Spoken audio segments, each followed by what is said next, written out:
Amazon зашел в трекинг надолго. Если хотя бы один из них в красной зоне, у вас есть проблема. Растет давление на водителей, на диспетчеров, на Safety Department. Штраф за нарушение от 300 до 13 тысяч долларов за каждый случай. Страховка выше минимума FMCSA. Amazon – это не просто еще один брокер. Это компания, которая устанавливает стандарты.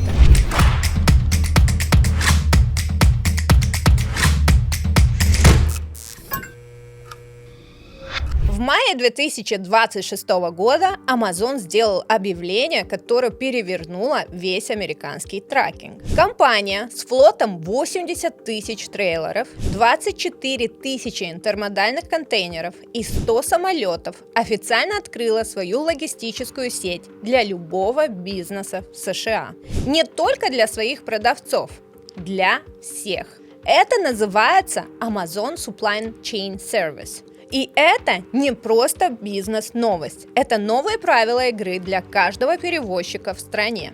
Amazon Supply Chain Service – это полная логистическая цепочка. Море, воздух, железная дорога, автодороги, хранение, дистрибуция и доставка до двери. И отдельно LTL фрахт – Less Than Truckload для компаний, которые нужно перевести от 1 до 6 поддонов, от 150 до 15 тысяч фунтов. Раньше этот рынок принадлежал таким игрокам, как FedEx Freight, UPS Freight, Old Dominion и Saia. Теперь туда зашел Amazon. На первый взгляд это просто конкуренция. Больше игроков, ниже цены, лучший выбор.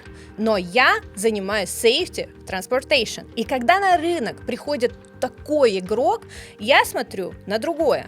Смотрю на давление. Когда на рынок заходит Amazon с его скоростью, с его ценами, с его технологиями, остальные начинают гонку. Гонку за скорость, гонку за снижение стоимости рейса, гонку за заполнением каждого трейлера. И именно в такие периоды растет давление на водителей, на диспетчеров, на Safety Department.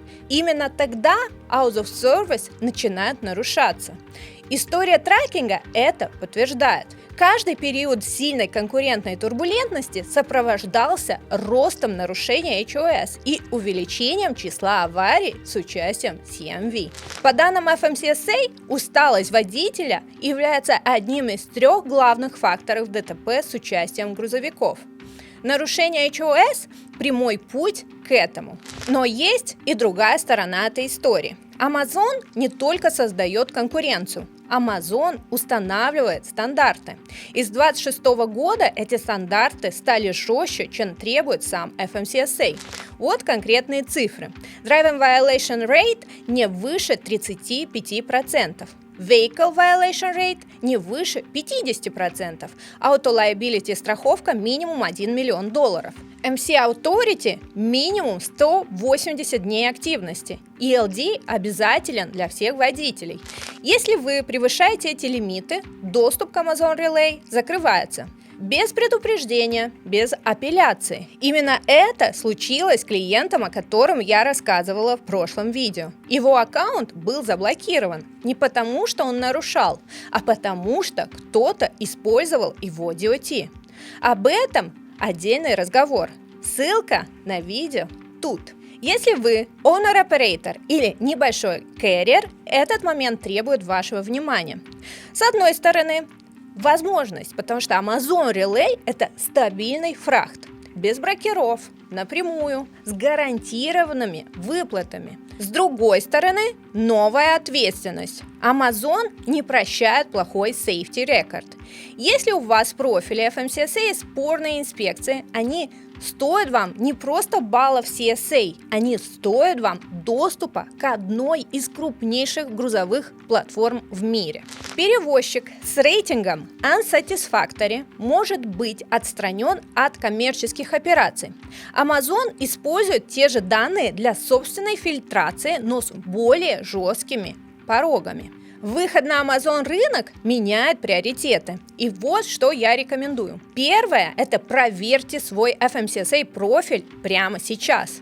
Откройте SMS и посмотрите на каждый basic: unsafe driving, hours of service, driver fitness, controlled substances, vehicle maintenance, hazard materials, а также crash indicator. Если хотя бы один из них в красной зоне, у вас есть проблема.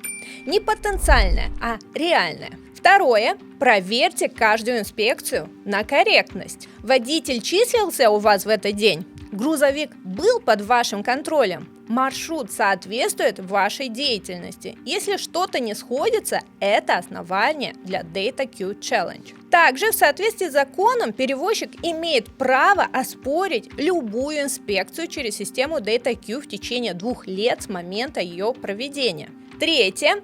Hours of Service. Контроль без компромиссов.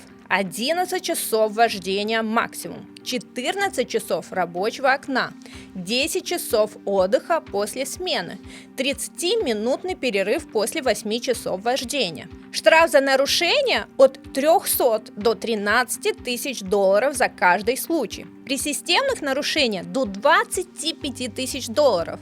Для перевозчика, работающего с Amazon Relay, нарушение HOS – это равно потеря аккаунта. Четвертое. Страховка выше минимума FMCSA. Amazon требует 1 миллион auto liability. FMCSA требует 750 тысяч. Разница 250 тысяч. Если ваша страховка на минимуме, вы уже не соответствуете требованиям Amazon Relay.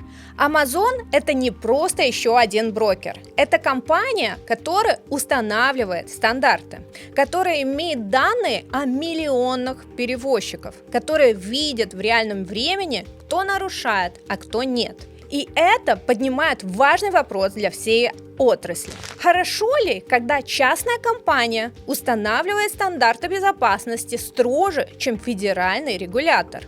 С одной стороны, да, рынок сам отбирает тех, кто работает безопасно, без дополнительных проверок и аудитов. С другой стороны, у Amazon нет апелляционного процесса, нет права на ошибку, нет защиты для тех, чей профиль был скомпрометирован.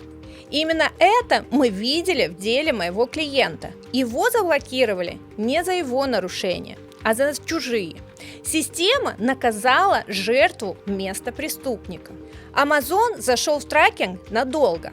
Это факт. И это означает одно: требования к безопасности будут только расти. FMCSA устанавливает минимум. Amazon устанавливает рабочий стандарт. А рынок будет ориентироваться на того, кто платит больше. Поэтому мой совет простой: не ждите, пока вас заблокируют. Не ждите, пока появится инспекция. Не ждите, пока CSA Score выйдет в красную зону. Проверьте все сегодня.